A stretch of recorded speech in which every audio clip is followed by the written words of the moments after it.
कल हमने अलग अलग क्वांटिटीज के डायमेंशन कैसे निकालना ये पढ़ा था और कुछ एक्स्ट्रा क्वांटिटीज भी डिस्कस किए थे रादर देन जो आपको 12th स्टैंडर्ड में भी आते हैं।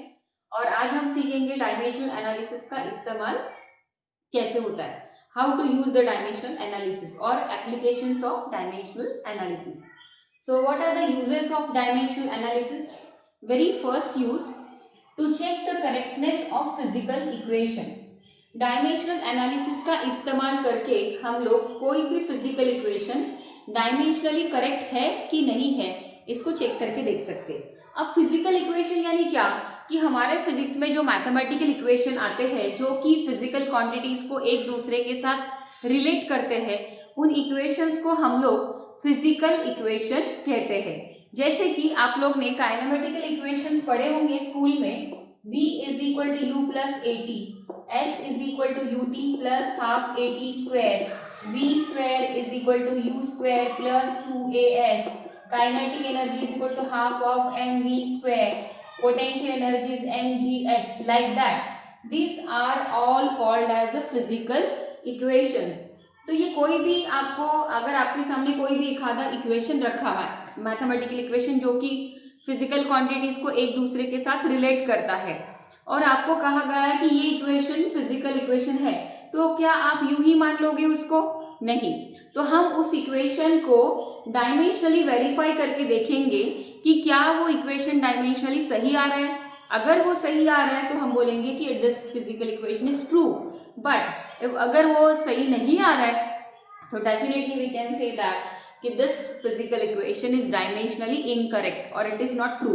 तो हाउ टू वेरीफाई और how to check the truthness, how to check the truthness और correctness of a physical equation? तो by using a dimensional analysis we can verify और we can check the correctness of a physical equation. कैसे? देखो, example के तौर पे हम एक फिजिकल इक्वेशन ले रहे हैं, v is equal to u plus at, whereas v stands for final velocity, u stands for initial velocity, a stands for acceleration and t stands for time। ठीक है, तो अभी इस इक्वेशन में सबसे पहले कोई भी फिजिकल इक्वेशन में कितने टर्म्स इन्वॉल्व है वो देखो। कोई भी फिजिकल इक्वेशन में कितने टर्म्स इन्वॉल्व है वो देखो, और जितने भी टर्म्स उस इक्वेशन में इन्वॉल्व है उन सभी टर्म्स के डायमेंशन निकाल के देखो। अगर वो सभी टर्म्स के डायमेंशन सेम आ रहे हैं, इक्वल आ रहे हैं, तो वो फिजिकल इक्वेशन डायमेंशनली करेक्ट है ऐसा कहते हैं। तो हम देख सकते हैं कि ये जो बोर्ड पे मैंने फिजिकल इक्वेशन लिखा हुआ है v is equal to u plus a t, actually we are knowing that कि this is a physical equation and it is true, but right now we are just taking it as a example, तो we can verify this. तो मैं ऐसा बोलूंगी कि इस physical equation में कितने टर्म्स इन्वॉल्व है। तो एक टर्म है v, पहला टर्म है v, दूसरा टर्म है u और तीसरा टर्म है at। तो इस फिजिकल इक्वेशन में तीन टर्म्स इन्वॉल्व है, एक v, दूसरा u और तीसरा at। तो हम क्या करेंगे, इन तीनों के डायमेंशंस निकाल के देखते हैं। तो डायमेंशन ऑफ v, अब आपको पता है कि v जो है उसको फाइनल वेलोसिटी बोलते हैं, लेकिन है तो वेलोसिटी। देखो L1 LMT पहले लिख लेते हैं, और हम लोग ने वेलोसिटी के डायमेंशन ऑलरेडी सीखे हुए हैं। तो L1 m0 t minus 1 is the dimension of velocity. Similarly, let us find the dimension of u. अब u को हम लोग बोलते हैं इनिशियल वेलोसिटी, बट ये भी still it is a velocity, even though it is a initial velocity but it is a velocity. तो आप इसको भी LMT, फिर से ये भी वेलोसिटी है तो L1 m0 t minus 1। और अब आता है dimension of AT। Let us check the dimension of AT is equal to dimension of A multiplied by dimension of T। ठीक है, अब A बोले तो एक्सीलरेशन का डायमेंशन आता है L1 m0 t minus 2 बराबर है। ओके, अब T का डायमेंशन, T बोले तो टाइम का डायमेंशन क्या आएगा, L0 m0 t1, टाइम का डायमेंशन L0 M0 T1 दोनों का प्रोडक्ट कर लो। अब प्रोडक्ट करेंगे तो प्रोडक्ट करते वक्त पावर्स की क्या होती है, एडिशन। तो ये देखो L का पावर 1 + 0 1, M का पावर 0 + 0 0, T का पावर -2 + 1, ये आ गया -1। इस प्रकार L1 M0 T-1 is the dimension of acceleration, acceleration into time। तो अब जरा इस इक्वेशन में जो तीन टर्म्स इन्वॉल्व थे, ये पहली, ये दूसरी और ये तीसरी, तो तीनों टर्म्स के डायमेंशन सेम आ रहे हैं क्या, देखो तो सही। ये पहली टर्म L1 M0 T-1, ये दूसरी टर्म L1 M0 T-1 और ये तीसरी टर्म AT, इसका भी डायमेंशन है L1 M0 T-1। तो इस प्रकार हम कह सकते हैं कि since all the three terms in the above equation, all the three terms in the above equation has same dimensions, all the three terms in the above equation have same dimensions, hence above physical equation is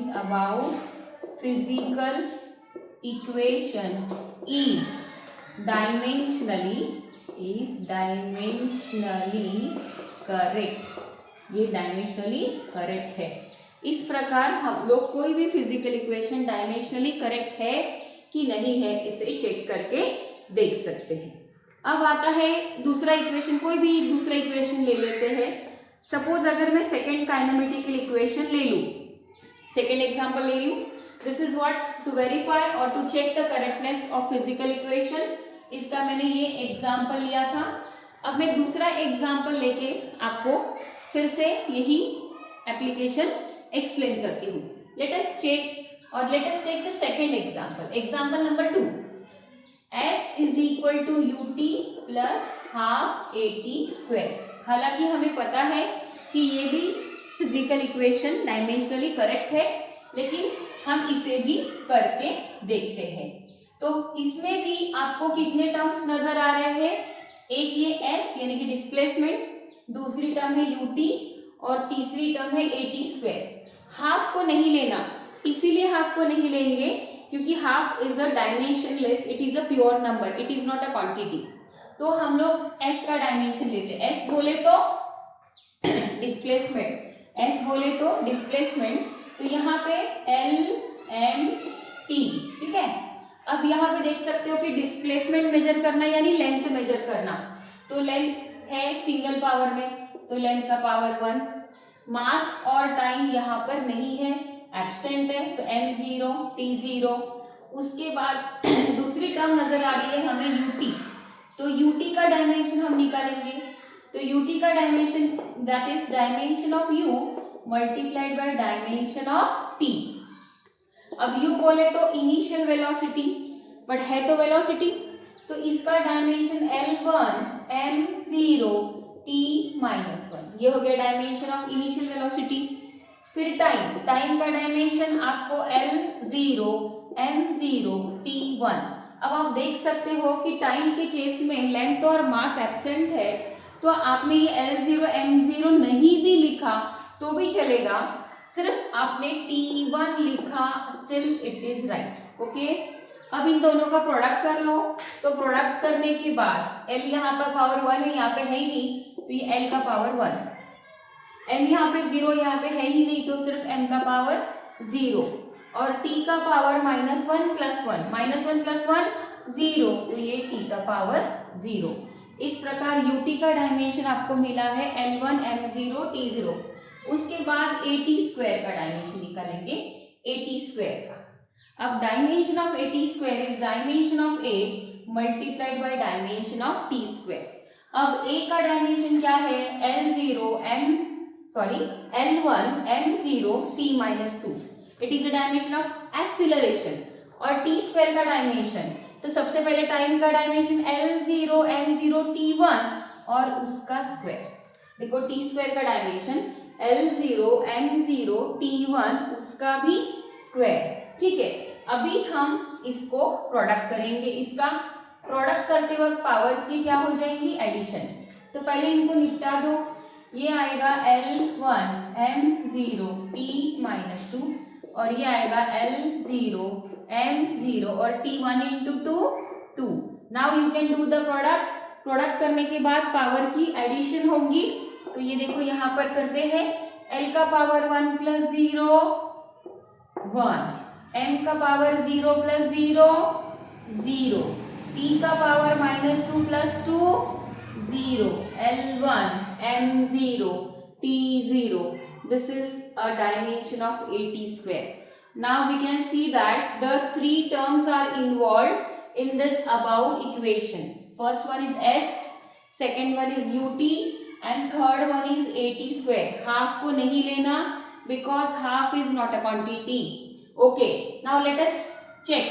ये पहली वाली term का dimension L1 M0 T0, ये दूसरे वाले term का dimension L1 M0 T0, ये तीसरे वाले टर्म का dimension L1 M0 T0. Now all the three terms are having the same dimension and hence we can say that the above physical equation is dimensionally correct. See the conclusion, all the three terms in the above equation has same dimension and hence the above physical equation is dimensionally correct. So this is what the very first use of dimensional analysis, that is to check the correctness of physical equation. अब हम second application सीखेंगे। ये हो गया पहला use. What we are studying? We are studying the uses of dimensional analysis. उसमें का पहला use हमने पढ़ा है कि किसी भी फिजिकल इक्वेशन को हम लोग वो डायमेंशनली करेक्ट है कि नहीं है, ये by using dimensional analysis check करके देख सकते हैं। अभी दूसरा यूज है to establish, second use of dimensional analysis to establish the relationship, second use of dimensional analysis to establish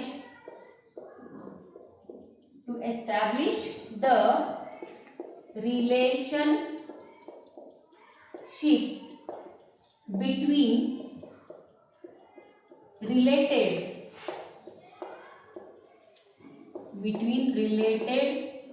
physical quantities.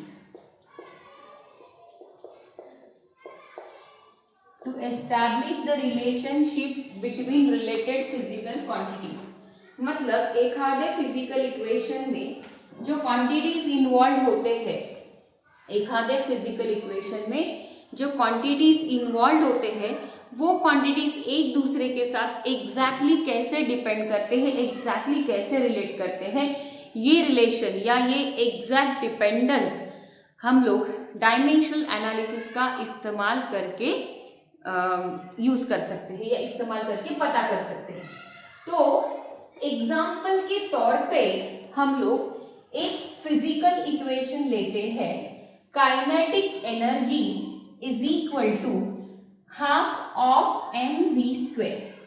Example के तौर पे हम लोग एक फिजिकल इक्वेशन ले रहे हैं, kinetic energy is equal to half of mv²।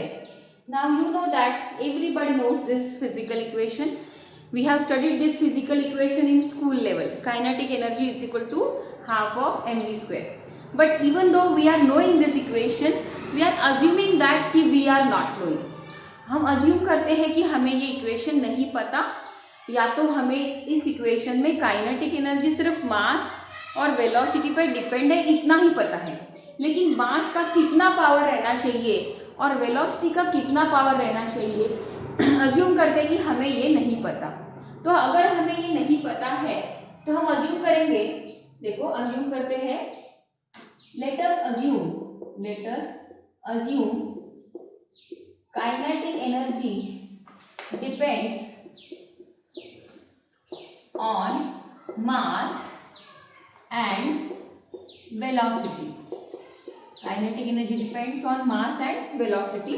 तो हम लोग ने अज्यूम किया है, लेकिन कितने पावर पे डिपेंड है ये हमें पता नहीं। तो let us assume that kinetic energy is directly proportional to m का पावर x एंड v का पावर y। देखो रे, अज्यूम करते हैं कि काइनेटिक एनर्जी मास और वेलोसिटी पे डिपेंड है, लेकिन मास का कितना पावर आना चाहिए और वेलोसिटी का कितना पावर आना चाहिए, इसका डिपेंडेंस हमें पता नहीं है। तो हम अज्यूम कर रहे हैं कि kinetic energy is directly proportional to m का पावर x and v का power y. Now, if I convert the proportionality symbol into equality, there must be a constant of proportionality, जिसको हम लोग सिम्बॉलिकली k बोलेंगे, constant. वो constant है, हमें इसकी वैल्यू नहीं पता, तो हम इसको सिर्फ k अज्यूम करके चलेंगे। तो kinetic energy is equal to k into m का पावर x एंड v का पावर y। आप बोलेंगे मैडम ये k कहाँ से आया? तो आप मैथ्स में जैसे करते हो, if I say y is directly proportional to x in your mathematics, if I convert the proportionality symbol into equality, there must be a constant of proportionality. तो आप y is equal to kx बोलते हो ना, because I have converted the proportionality symbol into equality. तो वैसे ही यहाँ पर मैंने प्रोपोर्शनैलिटी सिंबल को इक्वालिटी में कन्वर्ट किया और मुझे यहाँ पर कांस्टेंट ऑफ प्रोपोर्शनैलिटी मिला है k। तो अभी मुझे क्या फाइंड आउट करना है? मुझे फाइंड आउट करना है कि m का पावर कितना होना चाहिए और v का पावर यानी कि वेलोसिटी का पावर कितना होना चाहिए, ताकि मैं exact dependence of kinetic energy on mass and velocity में निकाल सकूं। तो आई हैव अज्यूम दैट कि kinetic energy is equal to k into m raise to power x and v raise to power y। अब क्या करना? अब kinetic energy के डायमेंशन लेफ्ट साइड में लिख लो। तो L2 m1 t-2, ये है काइनेटिक एनर्जी के डायमेंशन।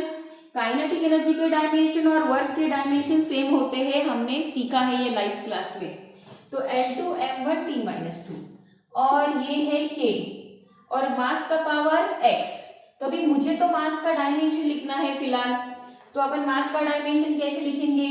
मास में लेंथ है क्या? नहीं। तो L0 m1 और T0, मास में सिर्फ मास है, तो मास का पावर 1 लिखो, बाकी सब एब्सेंट।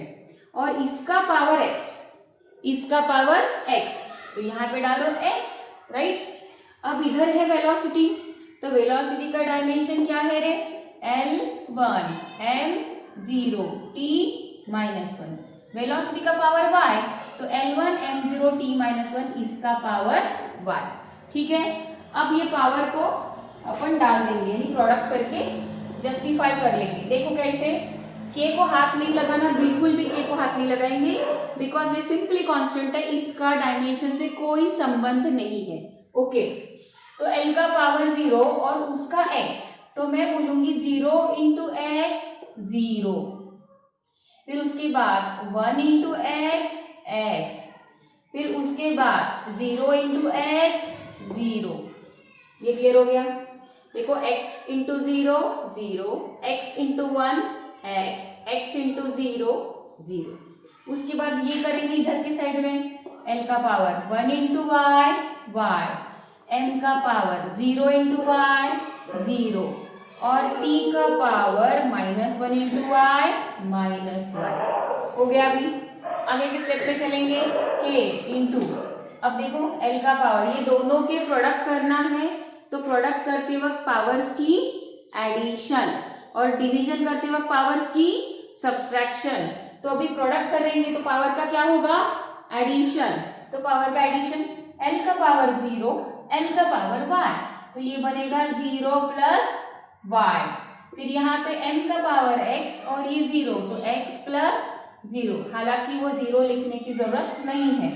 अब t का पावर 0, 0 प्लस माइनस वाई, यानी इनडायरेक्टली 0 माइनस वाई हो गया ये। अब और अगले स्टेप पे जाएंगे, k इंटू l का power 0 plus y y, m का पावर x प्लस 0 x और t का पावर 0 माइनस y, क्या होगा? Minus y। तो लेफ्ट साइड में देखो, तो इसको कंटिन्यू करते हुए लेफ्ट साइड अपना ये देखो आ गई इधर के साइड में, l इंटू m1 t-2। ठीक है, now comparing the powers of LMT on both sides, comparing the powers of LMT on both sides, दोनों तरफ LMT के पावर को कंपेयर करते हैं। तो यहाँ पे L का पावर 2 है, तो यहाँ पे L का पावर y है, तो मैं बोलूंगी 2 is equal to y।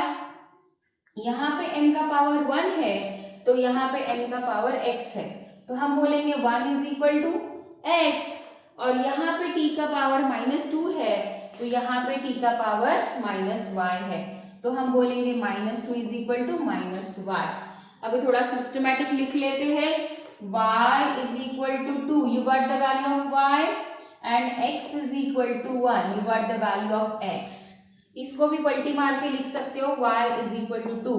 So anyhow you got the value of x and y। Now let us back substitute the value of x and y in this equation. इसको कुछ number दे दो। Equation number 1, substituting the value of x and y in equation 1। Equation 1 में x और y की value substitute कर डालते हैं। तो अब हम इक्वेशन 1 कैसे लिखेंगे, तो हम थोड़ा सा ये साइड में लिख लेते। देखो इक्वेशन, सो काइनेटिक एनर्जी, देखो यहाँ पर kinetic energy is equal to k into m का पावर x है। x की वैल्यू क्या मिली रे हमें 1, तो m का पावर 1, और v का पावर y है, तो v का पावर y की वैल्यू हमें क्या मिली 2, तो v का पावर 2। तो इस प्रकार हम इक्वेशन लिख सकते हैं, kinetic energy is equal to k into m v square. देखो kinetic energy is equal to हम क्या लिख सकते हैं, k into m v square. What is this k stands for, where k is constant, where k is constant whose value is obtained experimentally, जिसकी value experimentally हमें मिलती है, dimension से नहीं। whose value is obtained experimentally as कितनी 1/2, जिसकी value experimentally मिलती है हमें 1/2। तो ये 1/2 अगर मैं यहाँ पे डाल दूं, तो फिर से मैं काइनेटिक एनर्जी का इक्वेशन लिखूंगी half of m v square. इस प्रकार हमें काइनेटिक एनर्जी का एग्जैक्ट डिपेंडेंस मिला है मास और वेलोसिटी के साथ। तो ये के की वैल्यू आपने नहीं भी लिखी तो डजेंट मैटर, आप इस स्टेप तक आ गए तो भी आपका पूरा क्रेडिट मिलेगा। तो ये सिर्फ कॉलेज के एग्जाम के हिसाब से हम इसको पढ़ा रहे हैं, एमसीक्यू के लिए हम इतनी लंबी चौड़ी स्टेप नहीं लिखते हैं। ओके, अब एक अगला एग्जाम्पल लेती हूँ ऐसा ही इसी एप्लीकेशन का, to establish the relationship between related physical quantities. तो यही एप्लीकेशन है, इसका दूसरा एग्जाम्पल मैं ले रही हूँ। ये मैंने पहला एग्जाम्पल लिया था काइनेटिक एनर्जी वाला, it was your first example. अब हम सेकंड एग्जाम्पल लेने जा रहे हैं जो कि आपको 12th स्टैंडर्ड में वो फॉर्मूला है। तो ये मैं इरेज कर डालती हूँ।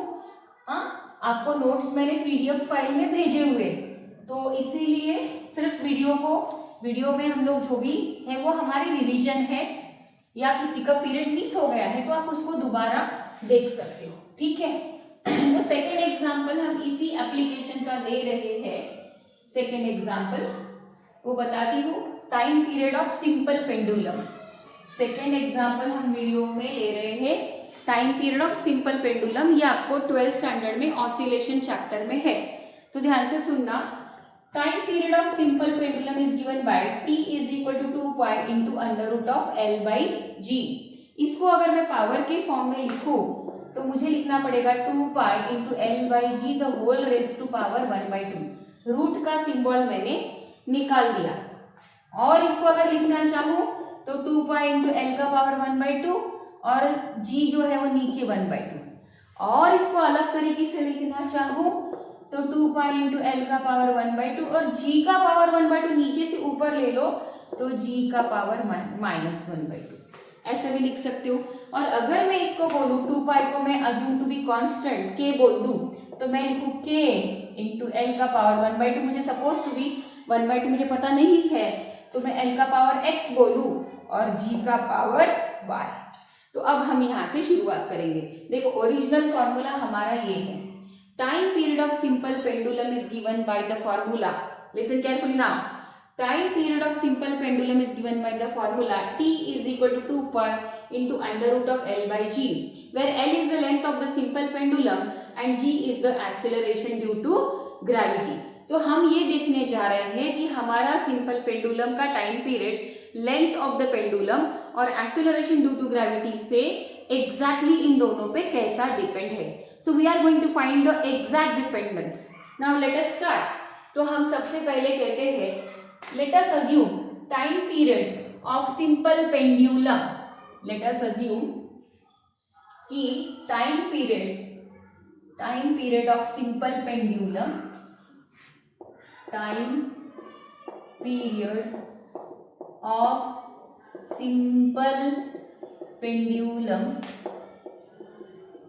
depends on length and acceleration due to gravity g. ठीक है, तो मैं बोलूंगी therefore let T is directly proportional to L का पावर x और G का पावर y. क्योंकि मैंने क्या अज्यूम किया, let us assume that time period of simple pendulum depends on length म्हणजे की L and acceleration due to gravity यानी कि G. लेंथ पे डिपेंड है L पे और acceleration due to gravity G पे डिपेंड है. तो मैं बोलती हूँ therefore T is directly proportional to L का पावर x एंड G का पावर y. ठीक है, तो if I convert the proportionality into equality तो मैंने क्या लिखना चाहिए के. तो मैं देखो यहाँ से शुरुआत करते हैं थोड़ा इधर से. T is directly proportional to L का पावर x, G का power y. Now I am converting the proportionality into equality. तो T is equal to K into L का पावर x, G का पावर y. अब K ये constant है, इसको हाथ नहीं लगाना. ओके, अब लेफ्ट साइड में तुमको टाइम पीरियड का डायमेंशन लिखना पड़ेगा. तो यहाँ पे डालो LMT डाल दिया. अब देखो ये टाइम में कहीं पे भी तुमको लेंथ नजर आ रही क्या, नहीं, तो लेंथ 0. मास नजर आ रहा है क्या, नहीं, तो 0.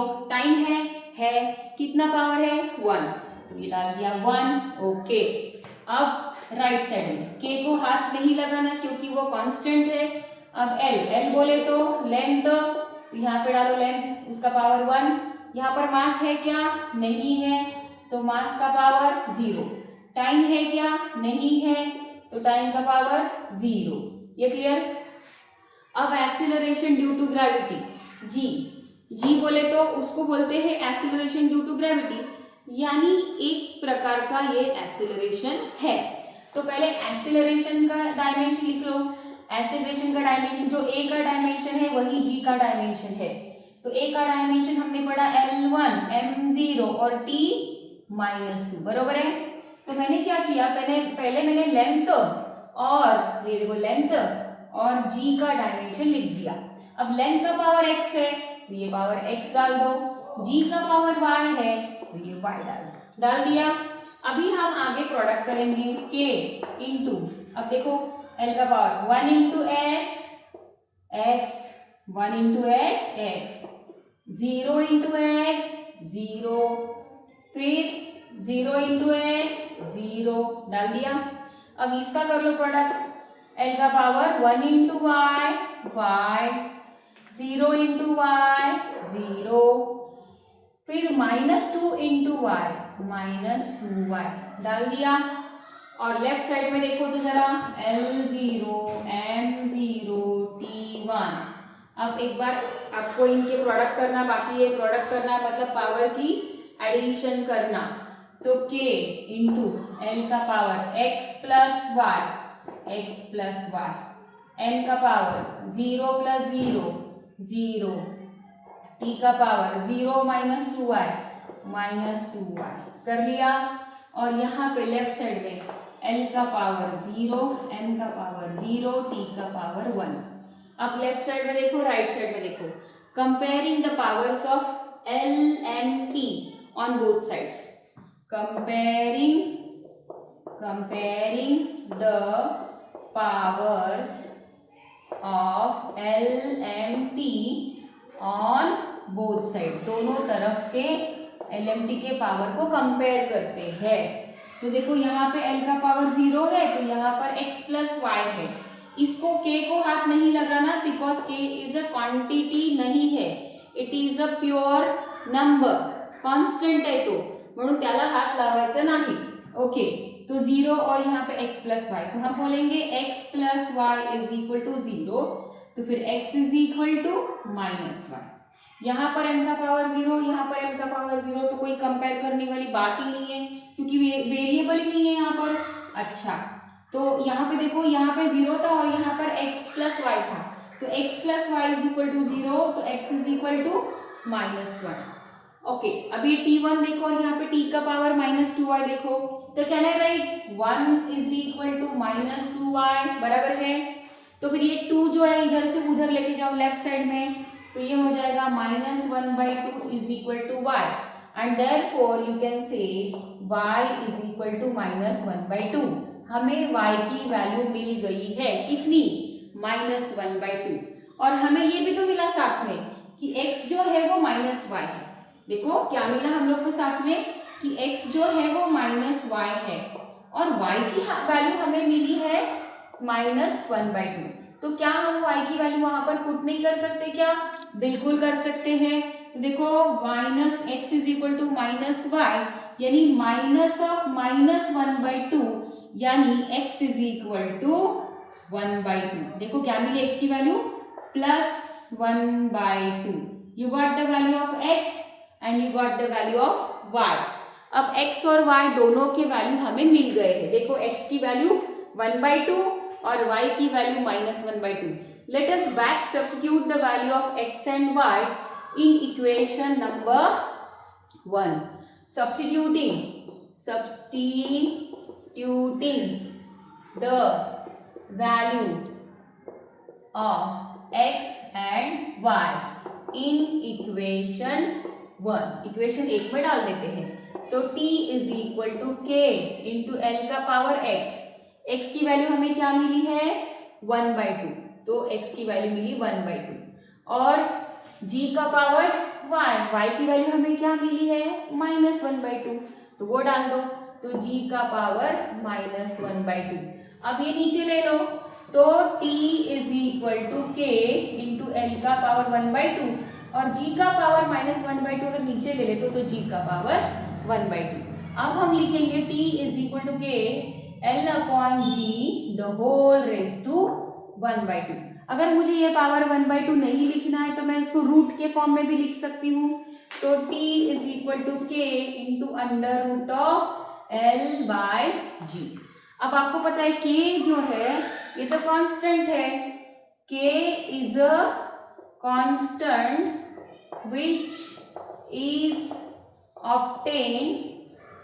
which is obtained experimentally